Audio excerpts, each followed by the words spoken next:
আসসালামু আলাইকুম দর্শক, স্বাগত জানাচ্ছি নাজমাস কুকিং স্টুডিওতে। দর্শক, আজ আমি বাঙালির ঐতিহ্যবাহী বিখ্যাত সর্ষে ইলিশ রেসিপি নিয়ে হাজির হলাম। দর্শক, এখানে আমি 8 টুকরা ইলিশ মাছ কেটে নেওয়ার পর ভালোভাবে ধুয়ে নিয়েছি। এখন এই ইলিশের টুকরাগুলোকে আমি 1/4 চা চামচ লবণ মেখে নিচ্ছি। দর্শক, সর্ষে ইলিশের জন্য সাধারণত একটু বড় সাইজের তেলযুক্ত ইলিশ মাছ দিয়ে সরিষা ইলিশ তৈরির চেষ্টা করতে হবে। মাছের টুকরাগুলোকে লবণ দিয়ে মেখে নেওয়া হয়ে গেল। এবার এই মাছ পাশে রেখে চলে যাই সরিষা ইলিশ তৈরির জন্য অন্যান্য উপকরণ গুছিয়ে নিতে। দর্শক, এখানে আমি কালো ও সাদা দুই ধরনের সরিষা দিয়ে সরিষা ইলিশ রান্না করে দেখাবো। এতে করে সরিষা ইলিশের টেস্টটা একটু বেশি হবে। এখানে আমি 4 টেবিল চামচ কালো সরিষা নিয়েছি আর এখানে নিয়েছি 2 টেবিল চামচ সাদা সরিষা। এখন এই সরিষাগুলোকে আমি কয়েকবার পানি দিয়ে ধুয়ে পানি ঝরা দিয়ে নিব। দর্শক, এখানে আমি সরিষাগুলো ধুয়ে নিয়েছি। এখন এই সরিষার সাথে আমি 1/4 চা চামচ লবণ, 2টা ছোট্ট কাঁচামরিচ ও 1/4 চা চামচ পরিমাণ কিছু রসুনের কোয়া নিয়েছি। এখন এটুকু সব একসাথে বেটে বা ব্লেন্ড করে নিতে হবে। দর্শক, এটা আমার মায়ের ফর্মুলা। লবণ, কাঁচামরিচ ও অল্প করে একটু রসুন মিক্স করে একসাথে পেস্ট করে নেওয়া হলে সরিষার স্বাদের কম্বিনেশনটা খুব ভালো হয়। সরিষাটুকু বেটে নেওয়া হয়ে গেল। এখানে আমি নিয়েছি 1 চা চামচ হলুদের গুঁড়া ও 1 চা চামচ শুকনা মরিচের গুঁড়া। এখন এই হলুদ মরিচের গুঁড়াটুকু 3 টেবিল চামচ নর্মাল পানি দিয়ে গুলিয়ে নিব।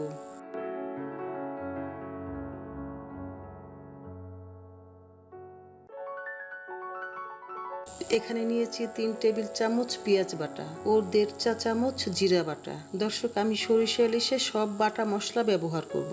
আমি কোনো কাটা মশলা ব্যবহার করব না। দর্শক, সরিষা ইলিশের জন্য যা মশলা নেওয়ার সব আমি গুছিয়ে নিয়েছি। এবার চলে যাই সরিষা ইলিশ তৈরির মূল পর্বে। এখানে আমি একটা পাতিল নিয়েছি। এখন সব গুছিয়ে রাখা মশলাগুলো এই পাতিলে নিয়ে নিব।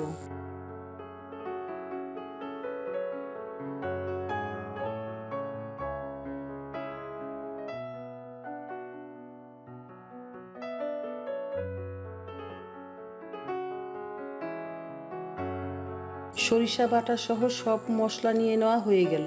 এখন দিয়ে দিচ্ছি 1/4 চা চামচ লবণ। দর্শক, মাছের মধ্যে এবং সরিষা বাটার মধ্যে কিছু লবণ আছে, তাই লবণটা একটু বুঝে শুনে দিতে হবে। এবার এই মশলার মধ্যে 1/4 কাপ সরিষার তেল দিয়ে দিব। তেলটুকু দিয়ে নেওয়া হয়ে গেল। এবার সব খুব ভালোভাবে মেখে নিতে হবে। মশলা তেল মিলে একটা সফট মিশ্রণ তৈরি করে নিতে হবে।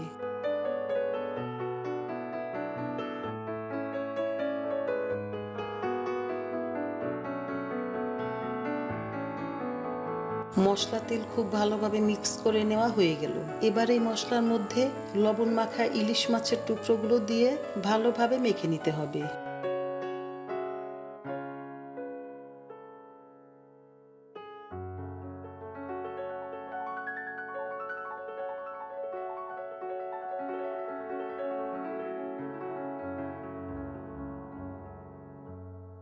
ইলিশ মাছের টুকরাগুলো মশলা দিয়ে মেখে নেওয়া হয়ে গেল। এখন এই মেখে নেওয়া মাছের পাতিল আমি একটা ঢাকনা দিয়ে ঢেকে 15 মিনিট সময় রেখে দিব। ফিরে আসলাম 15 মিনিট পর। এবার আমি এই মেখে নেওয়া মাছের ভিতর 1/2 লিটার পরিমাণ পানি মিক্স করে নিব।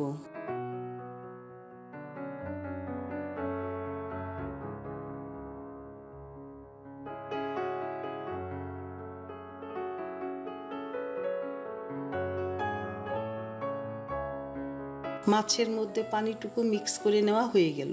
এবার মাছের পাতিলটা ঢেকে চুলার মাঝারি আঁচে মাছটুকু বলক তুলে নিব। মাছটুকু বলক তুলে নেওয়া হয়ে গেল। এবার মাছটুকু নরম হাতে একটু নিচ থেকে নেড়ে নিব। এখন মাছের পাতিলটা আবার ঢেকে চুলার তাপ মাঝারি আঁচে রেখে আমি 5 মিনিট সময় রান্না করে নিব। মাঝে আমি মাছটুকু নরম হাতে নেড়ে নিব। ফিরে আসলাম 5 মিনিট পর। এবার একটু নেড়ে নিয়ে দেখার সৌন্দর্যের জন্য আমি ছোট্ট 4টা কাঁচা পাকা মরিচ মাছের উপরে ছড়িয়ে দিচ্ছি। এবার মাছটুকু চুলা থেকে নামিয়ে গরম ভাতের সাথে গরম গরম সরষে ইলিশ পরিবেশন করব। দর্শক, তৈরি হয়ে গেল বাঙালির ঐতিহ্যবাহী খাবার সর্ষে ইলিশ রেসিপি। দর্শক, আজকের এই সর্ষে ইলিশের রেসিপিটি যদি আপনাদের ভালো লাগে তাহলে ভিডিওতে একটি লাইক দিয়ে কমেন্ট সেকশনে আপনার মূল্যবান মতামত আমার সাথে শেয়ার করতে পারেন। আর ভিডিওটি শেয়ার করার জন্য অনুরোধ রইল আপনার ফ্রেন্ডস অ্যান্ড ফ্যামিলির মাঝে। এত সময় আমার পাশে থাকার জন্য আপনাদের অনেক ধন্যবাদ। দর্শক, আপনার বাড়ির চারপাশটা ময়লা আবর্জনা পরিষ্কার করে অব্যবহৃত জমানো পানি ফেলে দিন, কারণ মহামারী করোনা ভাইরাসের পাশাপাশি এখন কিন্তু আবার ডেঙ্গুর প্রাদুর্ভাবও দেখা দিচ্ছে। তাই নিজে সুস্থ ও নিরাপদে থাকুন, পরিবার পরিজন ও প্রতিবেশীদেরকেও সুস্থ থাকার পরামর্শ দিন। আপনাদের সার্বিক শুভকামনায় আজ এখানেই শেষ করছি। আল্লাহ হাফেজ।